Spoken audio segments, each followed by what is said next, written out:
What if the most confusing years of your life are not a mistake, but a preparation? What if every job you left, every path you tried and abandoned, every night you felt lost and behind, was quietly shaping you into someone you cannot yet see? What if the years you call wasted are the very years that will one day make everything make sense? There was a man I want to tell you about. For almost 9 years, he looked like a failure to everyone around him. Neighbors whispered his name with pity. Friends shook their heads when he walked past. Even his family wondered when he would finally become someone. What nobody understood was that while his life looked scattered on the outside, something powerful was happening on the inside, something invisible, something rare. Once upon a time, in a village surrounded by green fields and slow-moving rivers, there lived a young man named Elias. Elias was 26 years old. He was educated, curious, and willing to work hard, but he felt deeply lost. While the people he grew up with were building homes, starting families, and settling into respected roles, Elias was wandering from one path to another, searching for something he could not name. He tried working the land with the farmers. For nearly a year, he rose before sunrise, tilled the soil, and learned patience from the seasons. But his heart felt empty, and he left. He tried trading in the village market, calling out prices, learning the art of exchange. After another year, he walked away again, unsettled and restless. He helped teach children for a time, sharing knowledge and stories. But even there, he felt unfinished, as if something was missing. People began to talk. Elias is wasting his life, they said. He cannot commit to anything. His mother watched him with quiet worry. His father spoke with frustration he tried to hide. "When will you settle down?" he asked one evening. "When will you choose a path and stay on it?" Elias had no answer. At night, he would sit outside his small home, staring at the stars, asking himself the same question. What is wrong with me? Why can't I figure this out? What nobody saw was what was happening beneath the surface. After leaving the fields, Elias became an apprentice to a carpenter named Rowan, a patient man with steady hands and a sharp eye. For 3 years, Elias learned how to shape wood, how to read its grain, how to turn rough timber into something useful and beautiful. Then, when the learning felt complete, he moved on. More whispers followed him. Next, he worked beside a blacksmith named Calder. For over 2 years, Elias learned how fire and force could turn stubborn metal into strength. He learned timing, endurance, and respect for heat. When he left that workshop, the rumors grew louder. "He never finishes," people said. "He always runs."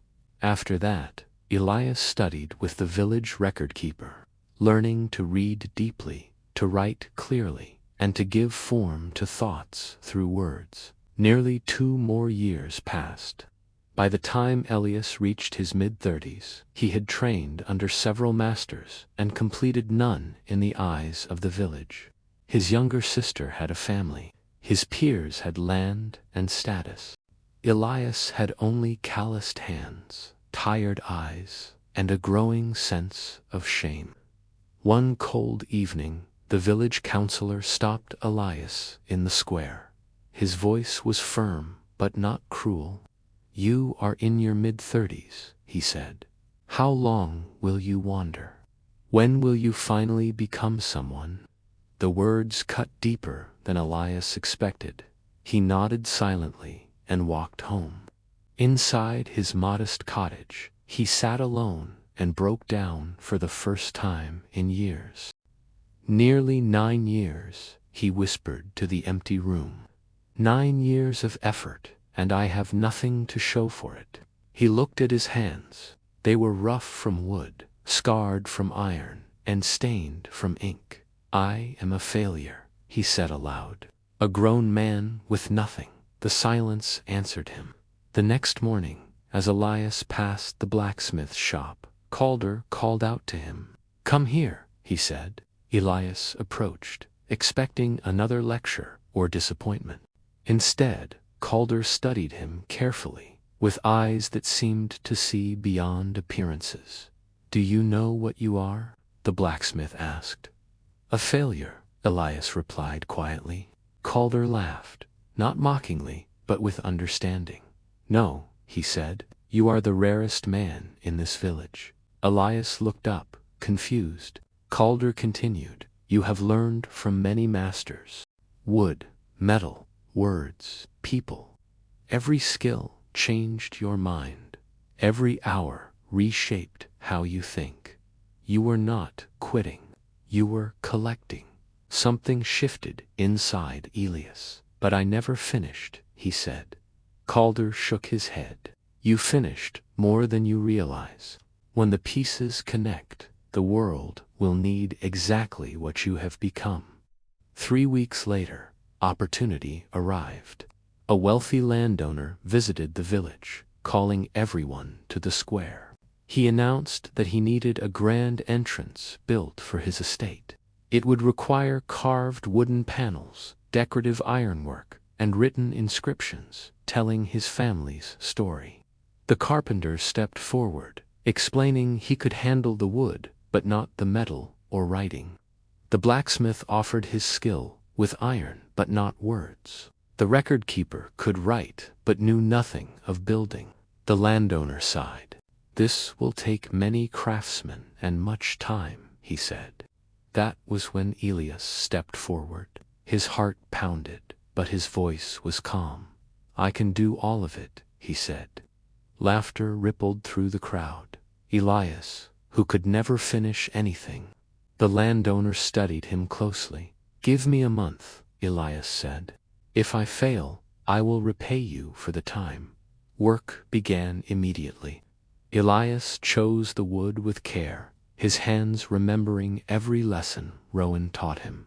Days later, he shaped iron, his arms moving with the rhythm Calder had drilled into him.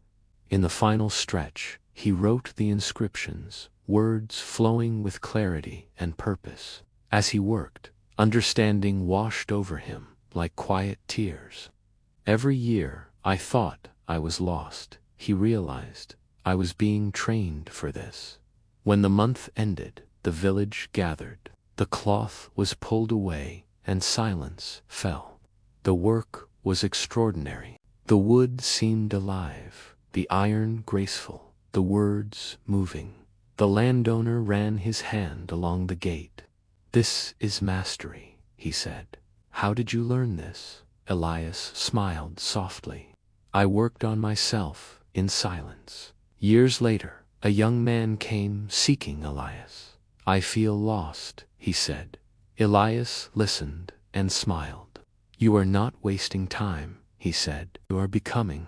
For a moment now, pause with this thought. Think of one skill you are quietly learning, one effort nobody applauds. Commit to practicing it daily, without sharing it, without seeking approval. Let it change you first. Lost is not broken, it is becoming. Work on yourself in silence. Let the results speak. If this touched you, like, share, and subscribe for more stories like this.